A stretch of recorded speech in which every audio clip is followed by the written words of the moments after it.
Hello. हाँ। अंकित, पता है ना तुम्हें, कल तुम्हें कॉलेज के सेमिनार में बोलना है। अच्छा, कल के होने वाले सेमिनार में?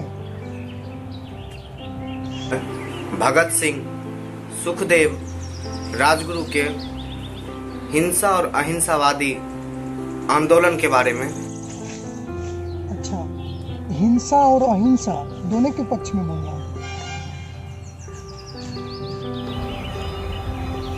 कल के सेमिनार में पता नहीं कैसे बोलना है अहिंसा और हिंसा के बारे में, हमारे राष्ट्रपुत्र भगत सिंह के बारे में। पहले मैं कुछ लिख लेता हूँ।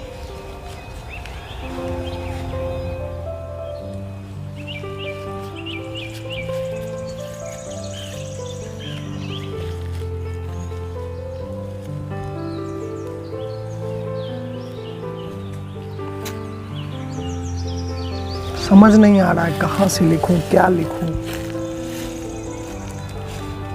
वह अहिंसावादी थे या फिर हिंसावादी?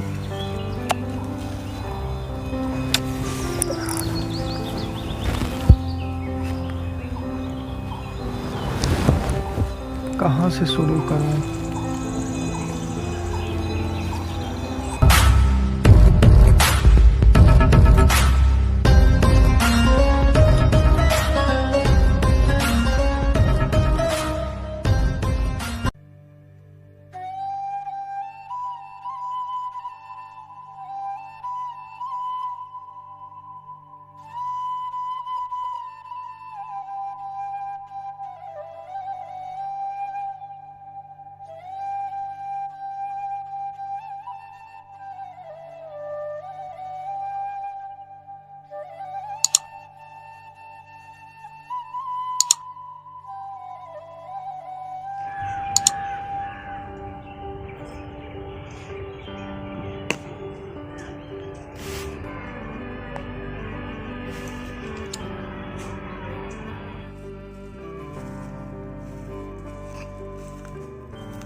क्या हुआ?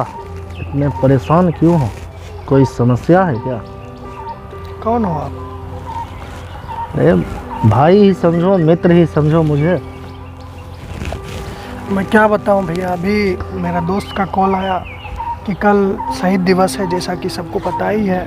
और कल भगत सिंह के बारे में, सुखदेव के बारे में, राजगुरु के बारे में बोलना है सेमिनार में। और मुझे बोला गया कि भगत सिंह के अहिंसा पे और हिंसा पे जो भी है उनका व्यक्तित्व था, उसके बारे में बोला जाने के लिए। मुझे ये समझ नहीं आ रहा है कि मैं क्या बोलूँ, कहाँ से शुरू करूँ, क्या बोलूँ।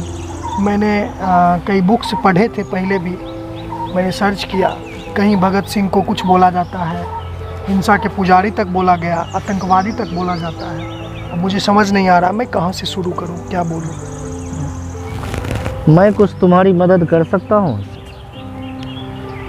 जी आप कर सकते हैं तो ज़रूर कुछ बताइए, कल के लिए अच्छा होगा कि मैं सेमिनार में कुछ अच्छा कर पाऊँ, लोगों के बीच बोल पाऊँ। तुमको पता है, भारतीय स्वतंत्रता आंदोलन पर हिंसा को एक काले धब्बे के रूप में दिखाया गया है।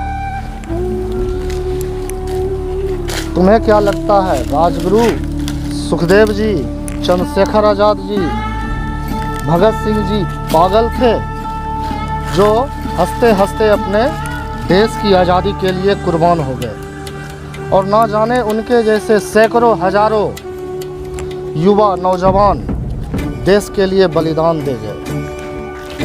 उनका जो प्यार देश के प्रति था, बलिदान जो देश के प्रति था, वो कोई भी पूरा नहीं कर सकता। एक एक कतरा कतरा उन्होंने अपने शरीर का हिंदुस्तान की आज़ादी के लिए बलिदान दे दिया। लेकिन तुम जैसे कुछ युवा लड़के और कुछ लोग उन्हें हिंसावादी कहकर बुलाते हैं। भैया, क्या हिंसा ही एक रास्ता था आज़ादी के लिए? बिना हिंसा के आज़ादी नहीं मिल सकती थी? एक बात बताओ, तुम्हारे घर में कोई ज़बरदस्ती अंदर आकर के तुम्हारे ऊपर अत्याचार करे, तुम्हारे घर में रह रही तुम्हारी माँ बहन बेटियों के साथ गलत व्यवहार करे, उनके ऊपर गलत नज़र डाले, तब उस समय तुम क्या सत्याग्रह करोगे या उनके पैर पे गिड़गिड़ाओगे? भगत सिंह और उनके साथियों ने हिंसा का मार्ग इसलिए चुना क्योंकि उन फिरंगियों ने अपनी हद पार कर दी थी अत्याचार की। भैया लेकिन अंतिम में आज़ादी तो अहिंसा से ही ना मिली, सत्याग्रह करके ही ना मिली। यही तो तुम लोगों की गलतफहमी है जिसे मुझे दूर करना। क्या तुम नेताजी सुभाष चंद्र बोस और उनके इंडियन नेशनल आर्मी के बारे में जानते हो? शायद तुम जानते ही होगे। बिल्कुल, ये तो सभी जानते हैं कि सुभाष चंद्र बोस कौन थे और इंडियन नेशनल आर्मी कौन थे। नेताजी की इंडियन नेशनल आर्मी ने फिरंगियों की हालत बद से बदतर कर दी थी। एक बात बताओ मेरे दोस्त, हिंदुस्तान की सेना ने जो पाकिस्तान और चाइना से जंग जीती थी, क्या वो अहिंसा करके जीती थी या हिंसा करके जीती थी? बिल्कुल, उस वक्त हमारी इंडियन आर्मी जो थी ईंट का जवाब पत्थर से दी थी। एक बात याद रखो भाई, अहिंसा तभी संभव है जब हिंसा सहनशील हो। आज उन वीर महापुरुषों को भी बहुत अफसोस होता होगा कि इतनी बलिदानी देने के बावजूद भी हिंदुस्तान पूर्ण रूपेण आज़ाद महसूस नहीं कर रहा। तुम्हें क्या लगता है कि हम आज़ाद हो गए हैं? हमारी एजुकेशन सिस्टम, नौकरशाही, कानून आज भी विदेशी पद्धतियों पर चलती आ रही है। यहाँ तक कि हमें और तुम्हें पहनावा भी वेस्टर्न ही पसंद है। यही तो हमारे वीर भगत सिंह जी नहीं चाहते थे। यही वो चाहते थे कि हमारा हिंदुस्तान और हमारे हिंदुस्तान के लोग सब अपने संस्कृति और संस्कार को अपनाएं और उसी में ढल जाएं। यह बात उन्हें 19 साल की छोटी सी उम्र में ही आभास हो गया था, इसलिए वो इतनी कम उम्र में आज़ादी के लिए मैदान में कूद पड़े थे। अब तुम लोग उन्हें हिंसावादी कहो या कुछ और, यहाँ तक कि कुछ विदेशी किताबों में भी उन्हें आतंकवादी कहकर पुकारा गया है। एक बात पूछता हूँ भाई, क्या अपने देश की आज़ादी के लिए सर्वोच्च बलिदान देने वाला क्या आतंकवादी हो सकता है? बिल्कुल नहीं। इसलिए मैं तुम्हें यह बोलना चाहता हूँ कि अगर सरदार वीर भगत सिंह जी को अगर तुम्हें सच्ची श्रद्धांजलि देनी है तो कल जब तुम्हें मौका मिले स्पीच देने का तो उन्हें हिंदुस्तान का राष्ट्रपुत्र कहकर संबोधन करना, यही उनके लिए सच्ची श्रद्धांजलि होगी। क्योंकि हिंदुस्तान का राष्ट्रपुत्र वीर भगत सिंह को छोड़ करके कोई नहीं हो सकता है। जय हिंद, इनकलाब जिंदाबाद। अब मुझे समझ में आ गया कि मुझे कल क्या बोलना है आपके बारे में।